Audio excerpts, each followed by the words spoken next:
Hello fellow collectors and welcome to Long's Toys. Today we're taking a look at Kamen Rider Double Luna Trigger from the Rider Kicks Figure Legend Rider series. So we're just about finishing up Double in the Legend Rider series. We've seen Cyclone Joker, we've seen Heat Metal, we've even seen Fang Joker, we've had Skull, we've had Eternal. Now we're finally getting to Luna Trigger. I think we even had Axel already, didn't we? Yes, we did. I'm looking at my shelf off screen. So I think all that's left, there is a full Joker, which I do have, but haven't reviewed yet. And then there's a Cyclone Joker Extreme, which I think I just got charged for from HLJ. So that is probably going to round out Double. I wonder who they'll pick next. We'll see. I'm hoping for either Kiva or maybe even Gaim could be fun. We'll see how it goes. But in any case, here's the packaging. Nice picture of the figure on this side.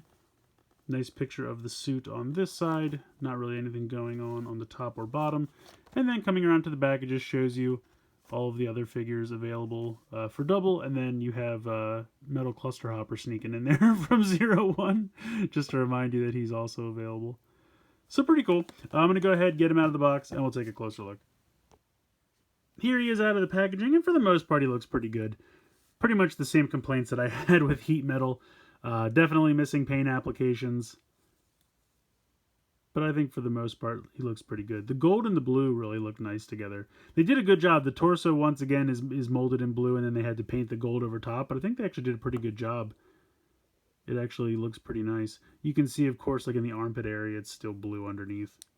And I do think it's weird, again, that they have the one little piece here, like the shoulder joint and the elbow joint is molded in blue instead. I guess because they probably just, made the piece once and then just poured it twice in the same colored plastic. But again, you only need to use, you can use the same mold, just pour a different colored plastic and you're already coloring, or I should say making gold plastic for the arms and the legs and the feet. And again, you can see the ball joint down here and the ankle is blue. Maybe you can't see that as much, but yeah, there you can kind of see it. Just weird. I don't know. Weird to me.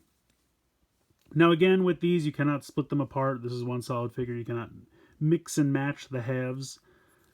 Now, to that point, you would think maybe they could give us a little paint for the memories, but again, they're already missing other paint apps. I don't expect them to paint the memories, but would have been nice. But again, you can see how, I wish this went all the way around. The gold is not as noticeable because, like I said, it kind of blends in. And then the same thing on the wrist cuffs. But at least you get the belt that goes all the way around. I feel like that really stands out, and that looks good. So for the most part, pretty cool. Articulation, what you'd expect. Head on a ball joint. You have that torso ball joint. I think it's even a ball joint in the shoulder. And then you have a little hinge here for the shoulder pad. Bicep swivel, 90 degrees in the elbow. Wrist swivel, because you can pop them out. Does come with two different hands. Just kind of like a little bit more open gold hand. And then, of course, you got to have the pointing finger so you can count up your sins. Nothing in the waist per se, but the hips can kind of go to the side, to the front, not all the way to the back because of the butt flap. A little bit more than 90 degrees in the knee, ball joint in the ankle. So again, pretty much what you'd expect for Rider Kicks figures. Overall, pretty good. He does come with two versions of the gun. You have the kind of, I guess, open, because then you would put the memory in and then you would click it up to close it. So you have what I call like the open and the closed mode. So that's kind of cool. Let's see. Maybe if we give him this. Is he holding that okay? And then I'm going to pop this hand out. And of course, we got to give him the pointing finger hand. If I can get it to click in there. Geez. There we go.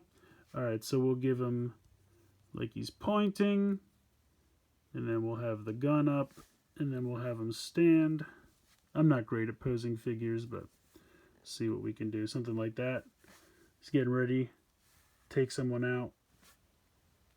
So overall, for what it is, I think it's a pretty good looking figure.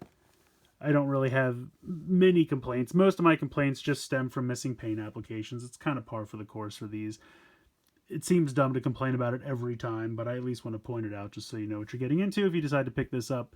I think they're relatively inexpensive. They're usually around 20, so it's kind of like buying a Star Wars Black Series figure or something like that.